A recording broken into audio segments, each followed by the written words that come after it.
The unexpected encounter, a veteran's life transformed. It was a chilly November afternoon in Chicago. The city hummed with life, its streets bustling with people lost in their own worlds. Among them walked a man who, despite his fame, was seeking a moment of quiet reflection.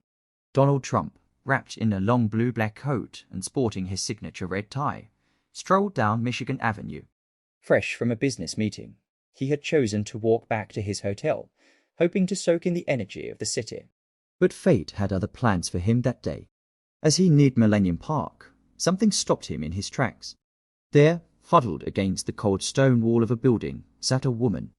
Her clothes were frayed, her posture weary, and her trembling hands clutched a cardboard sign that read, "Veteran in need. Please help." The sight was striking enough to pierce through the noise of the city and the rhythm of his thoughts. Trump paused, ignoring the curious glances of those rushing past.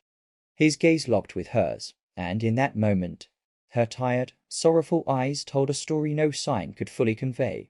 He stepped closer. "Ma'am," he said, his tone both gentle and firm. "What's your name?"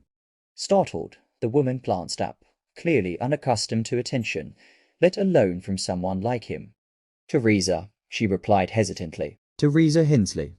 "Teresa," Trump repeated, kneeling down so their eyes were level. "You're a veteran?" "Yes, sir," she said, her voice barely audible. "I served in the army for 12 years. Got injured overseas, and things haven't been easy since." Her words hung in the air like a weight. Trump absorbed them, his expression softening as he processed her story. "Why are you out here? Don't you have a place to stay?" She shook her head, her voice breaking as she explained, "I lost my apartment months ago. Couldn't keep up with the rent." I've been trying to get back on my feet, but it's hard." Really hard. Her honesty struck a chord deep within him. Here was someone who had sacrificed years of her life in service to her country, now reduced to seeking help on the streets. The thought was unbearable. He stood up and pulled out his phone. "Stay right here, Teresa," he said firmly. "We're going to fix this." A lifeline extended. Trump stepped a few feet away and made a call. On the other end of the line, his assistant Margaret picked up immediately. "Margaret," he said briskly, "I need you to find a nearby hotel with availability and call a doctor for a checkup." "It's urgent." "Yes, Mr. Trump." "Right away," she responded without hesitation. As he returned to Teresa, she looked at him with cautious hope. "Help is on the way," he assured her.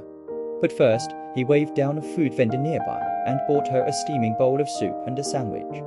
Teresa ate slowly, her hands shaking as she warmed herself with the meal. While she ate, Trump sat beside her, listening intently as she recounted her story, her deployments, the comrades she had lost, the injury that ended her career, and the overwhelming challenges of transitioning to civilian life. Minutes later, a sleek black SUV pulled up to the curb. Margaret had worked quickly. The driver stepped out, holding the door open. Trump helped Teresa to her feet. "This is for you," he said. "We're taking you somewhere safe." A new chapter begins. The SUV whisked them away to a nearby luxury hotel. Margaret had already informed the staff, who greeted Teresa like a VIP. She was escorted to a warm suite on the top floor where a hot shower, fresh clothes, and a soft bed awaited her. Shortly after, a doctor arrived to assess her health and provide medication. Trump ensured every detail was handled with care. Meanwhile, Margaret contacted Veterans United Support Services, a non-profit dedicated to helping homeless veterans reintegrate into society. Within an hour, their representative, Lisa, arrived to meet Teresa. "Teresa," Lisa said warmly, "we're going to help you with housing, job training, and anything else you need. You're not alone anymore." Tears welled in Teresa's eyes. She turned to Trump and said, "I don't know how to thank you." "You don't need to thank me," he replied with a kind smile. "You've earned this 100 times over." A promise for the future. By the next morning, Teresa had a plan. Veterans United arranged temporary housing, and Trump's foundation pledged to cover her rent for the first year. He even handed her a check to help with immediate expenses. As he prepared to leave, Teresa stopped him. "Mr. Trump," she said, her voice steady now, "you've changed my life in ways I can't describe." "Thank you." Trump smiled. "You're going to do great things." Just promise me one thing, pay it forward someday. I will, she said with newfound determination.